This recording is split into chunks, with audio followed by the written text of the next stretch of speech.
ഒരിക്കൽ സൂഫി പണ്ഡിതനായ ജുനൈദും ശിഷ്യരും ബാഗ്ദാദിലെ ഒരു ഗ്രാമവീതിയിലൂടെ നടന്നു പോവുകയായിരുന്നു.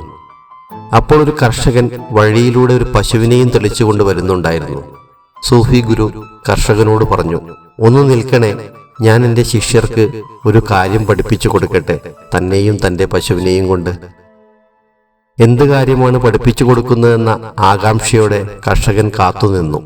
ജുനൈദ് ശിഷ്യന്മാരോട് ചോദിച്ചു, ഈ പശു ഈ മനുഷ്യനുമായി ബന്ധിതനാണോ, അതോ ഈ മനുഷ്യൻ പശുവുമായി ബന്ധിതനാണോ? ശിഷ്യർ പറഞ്ഞു, തീർച്ചയായും പശു ഈ മനുഷ്യനുമായി ബന്ധിതനാണ്. മനുഷ്യനാണ് യജമാനൻ. മനുഷ്യൻ കയർ പിടിച്ചു കൊണ്ടുപോകുന്നിടത്തേക്കെല്ലാം പശു മനുഷ്യനെ പിന്തുടരേണ്ടതുണ്ട്. ഉടനെ ഗുരു ഒരു കത്തിയെടുത്ത് പശുവിൻ്റെ കയർ മുറിച്ചു കളഞ്ഞു. കയറിൽ നിന്നുള്ള പിടുത്തം നഷ്ടപ്പെട്ടു എന്നറിഞ്ഞ പശു ഓടാൻ തുടങ്ങി. കർഷകൻ പശുവിൻ്റെ പിന്നാലെയും ഓടി. പശു അതിൻ്റെ സർവ്വശക്തിയുമെടുത്ത് ആ കർഷകനിൽ നിന്ന് ഓടി രക്ഷപ്പെടാൻ ശ്രമിച്ചുകൊണ്ടിരുന്നു. സൂഫി ഗുരു ജുനൈദ് ചോദിച്ചു, ഇപ്പോൾ ആരാണ് യജമാനൻ?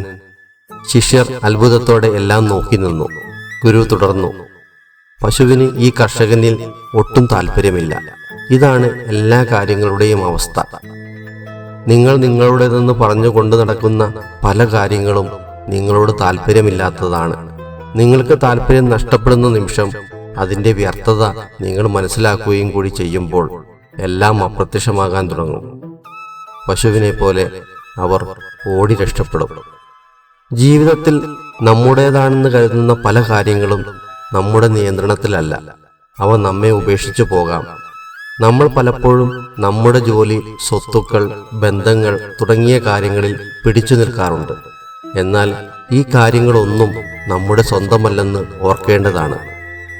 കഥയിലെ പശുവിനെ പോലെ നമ്മൾ പിടിച്ചു നിൽക്കുന്ന കാര്യങ്ങൾക്ക് നമ്മിൽ താല്പര്യം നഷ്ടപ്പെടുന്ന നിമിഷം അവ നമ്മുടെ ജീവിതത്തിൽ നിന്ന് അപ്രത്യക്ഷമാകുവാൻ തുടങ്ങും.